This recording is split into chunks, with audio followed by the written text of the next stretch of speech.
Hi friends, mister app Kannada YouTube ಚಾನಲ್ಗೆ ಸ್ವಾಗತ. ನಾವು ಇವತ್ತು ಬಂದು ಮಂಡ್ಯ ಜಿಲ್ಲೆಯಲ್ಲಿ ಬರುವಂಥ ಬಸರಾಳು ಅನ್ನೋ ಒಂದು ಗ್ರಾಮಕ್ಕೆ ಬಂದಿದ್ದೀರಿ.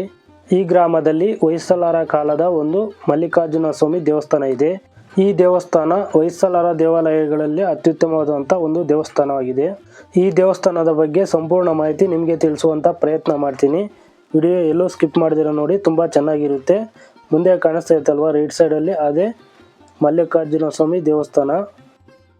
ನೀವು ಯಾರಾದರೂ ಇಲ್ಲಿಗೆ ಬರಬೇಕು ಅಂದರೆ ನಿಮಗೆ ಮಂಡ್ಯದಿಂದ ನಾಗಮಂಗಲಕ್ಕೆ ಹೋಗೋ ರೋಡಲ್ಲಿ ನಮಗೆ ಈ ಬಸರಾಳು ಅನ್ನೋ ಒಂದು ಗ್ರಾಮ ಸಿಗುತ್ತೆ.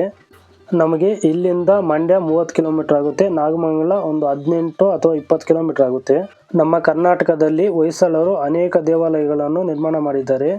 ಅದರಲ್ಲಿ ಶಿಲ್ಪಕಲೆಗಳಿಗೆ ಹೆಸರುವಾಸಿಯಾಗಿರುವಂಥ ಕೆಲವು ದೇವಾಲಯಗಳಿದ್ದಾವೆ. ಅದರಲ್ಲಿ ಇದು ಒಂದು.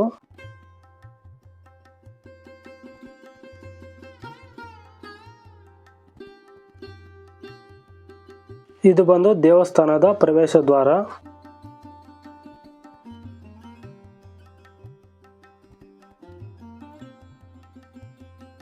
ಬನ್ನಿ ಈಗ ಒಳಗಡೆ ಹೋಗೋಣ. ನಮಗೆ ಎಂಟ್ರೆನ್ಸಲ್ಲಿ ಎಂಟ್ರಿ ಆಗ್ತಿದ್ದಂಗೆ ನೋಡಿ, ನಮಗೆ ಈ ಥರ ಒಂದು ಪಿಲ್ಲರ್ ಸಿಗುತ್ತೆ. ನೋಡಬಹುದು ನೀವು ಯಾವ ಥರ ಇದ್ದಾವೆ ಈ ಪಿಲ್ಲರ್ಗಳು ಅಂತ.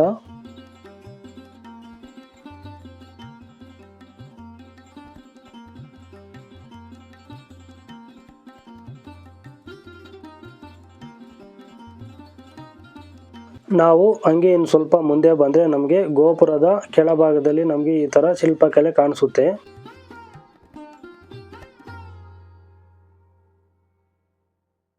ಇನ್ನು ಗೋಪುರದ ಬಲಭಾಗದಲ್ಲಿ ಈ ಥರ ನಮಗೆ ದೇವಾಲಯ ಥರ ಕಾಣಿಸುತ್ತೆ. ಮತ್ತು ಗೋಪುರದ ಎಡಭಾಗದಲ್ಲಿ ಒಂದು ಶಿಲಾಶಾಸನ ಕಾಣಿಸುತ್ತೆ.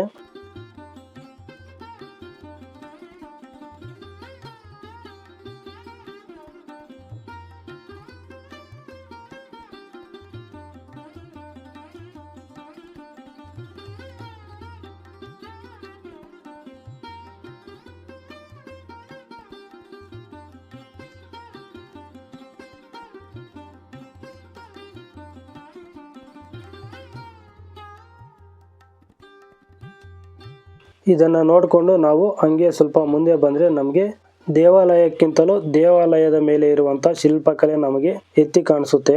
ನೋಡ್ಬೋದು ನೀವು ದೇವಾಲಯದ ಮೇಲೆ ಇರುವಂಥ ಶಿಲ್ಪಕಲೆ ನಮಗೆ ಯಾವ ಥರ ಕಾಣಿಸುತ್ತೆ ಅಂತ.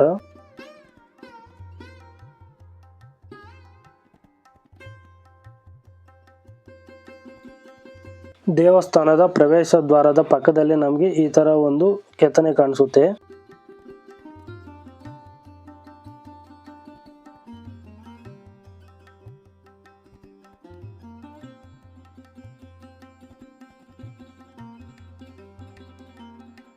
ನಾವು ಈ ದೇವಸ್ಥಾನದ ಶಿಲ್ಪಕಲೆ ನೋಡೋಕ್ಕೂ ಮುಂಚೆ ನಾವು ಈ ದೇವಸ್ಥಾನದ ಬಗ್ಗೆ ಇತಿಹಾಸ ತಿಳಿಯೋಣ.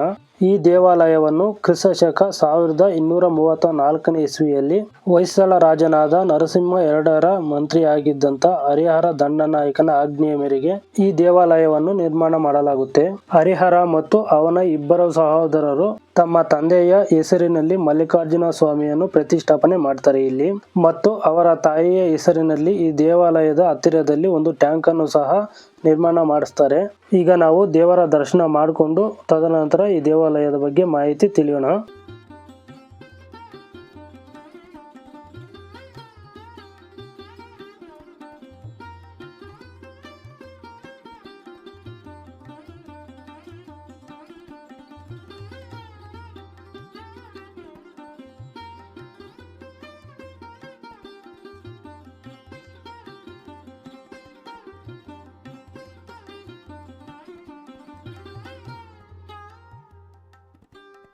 ಈ ದೇವಾಲಯವು ಮಲ್ಲಿಕಾರ್ಜುನ ಸ್ವಾಮಿ ಮತ್ತು ಚಂಡಿಕೇಶ್ವರಿ ದೇವತೆಗಳಿಗೆ ಮೀಸಲಾಗಿದೆ.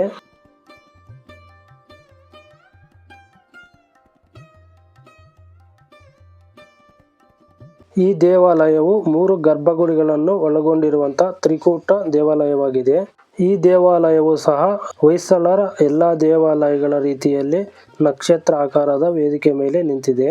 ಇನ್ನು ದೇವಾಲಯದ ಒಳ ಮತ್ತು ಹೊರಭಾಗದಲ್ಲಿ ಅದ್ಭುತ ಶಿಲ್ಪಕಲೆಗಳಿಂದ ತುಂಬಿರುವಂಥ ದೇವಾಲಯ ಇದಾಗಿದೆ.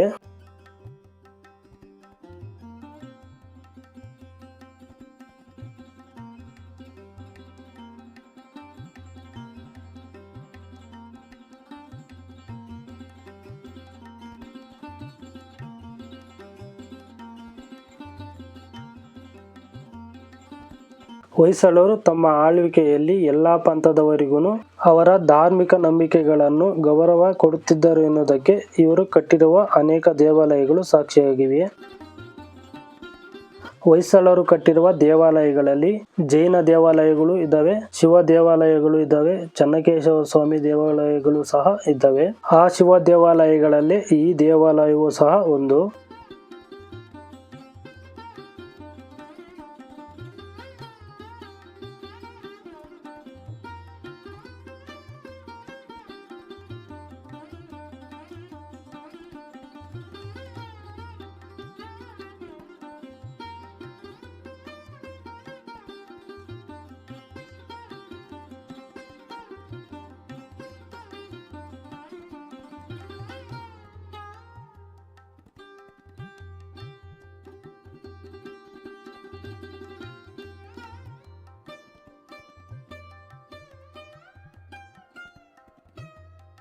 ಈ ದೇವಸ್ಥಾನದ ಹೊರಗೋಡೆಯಲ್ಲಿ 6 ಸಾಲಿನ ಪಟ್ಟಿಯಲ್ಲಿ ಆನೆಗಳು, ಕುದುರೆಗಳು, ಸೈನಿಕರು, ಹಂಸಗಳು ಮತ್ತೆ ರಾಮಾಯಣ ಮಹಾಭಾರತಗಳಂತಹ ಪುರಾಣ ಕಥೆಗಳನ್ನು ಶಿಲ್ಪಕಲೆಗಳಾಗಿ ಕೆತ್ತಲಾಗಿದೆ. ಇಲ್ಲಿ ಏನು ನೋಡ್ತಾ ಇದ್ದೀರಾ ನೀವು, ಈ ದೇವಾಲಯ ಬಂದು ಚಂಡಿಕೇಶ್ವರಿ ದೇವಿಯ ದೇವಾಲಯ. ಬನ್ನಿ ಈಗ ದೇವಿಯ ದರ್ಶನ ಮಾಡಿಕೊಂಡು ಬರೋಣ.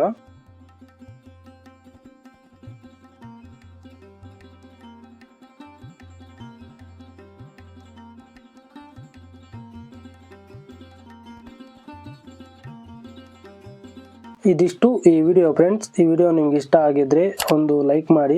ಹಾಗೆ ಯಾರಾದರೂ ಹೊಸಬ್ರು ನಮ್ಮ ಯೂಟ್ಯೂಬ್ ಚಾನಲ್ ನೋಡ್ತಾ ಇದ್ರೆ ಚಾನಲ್ಗೆ ಸಬ್ಸ್ಕ್ರೈಬ್ ಮಾಡ್ಕೊಳ್ಳಿ. ನಾವು ಇದೇ ಥರ ವಿಡಿಯೋಗಳು ಇನ್ನೂ ಹಲವಾರು ನಿಮ್ಮ ಮುಂದೆ ತರುವಂಥ ಪ್ರಯತ್ನ ಮಾಡ್ತೀವಿ. ಮತ್ತು ದೇವಾಲಯದ ಮುಂದೆ ಈ ಥರ ಧ್ವಜಸ್ತಂಭದ ಆಕಾರದಲ್ಲಿ ಒಂದು ಸ್ತಂಭ ಇದೆ. ಈ ಸ್ತಂಭದ ತುದಿಯಲ್ಲಿ ಒಬ್ಬ ಮಾನವನ ಕೆತ್ತನೆಯನ್ನು ಕೆತ್ತಿದ್ದಾರೆ. ಇದು ದೇವಾಲಯದ ಹೊರಭಾಗದಲ್ಲಿ ನಮಗೆ ಕಾಣಿಸುತ್ತೆ. ಇದಿಷ್ಟು ಈ ವಿಡಿಯೋ ಫ್ರೆಂಡ್ಸ್. ಸಿಗೋಣ ನೆಕ್ಸ್ಟ್ ವಿಡಿಯೋದಲ್ಲಿ.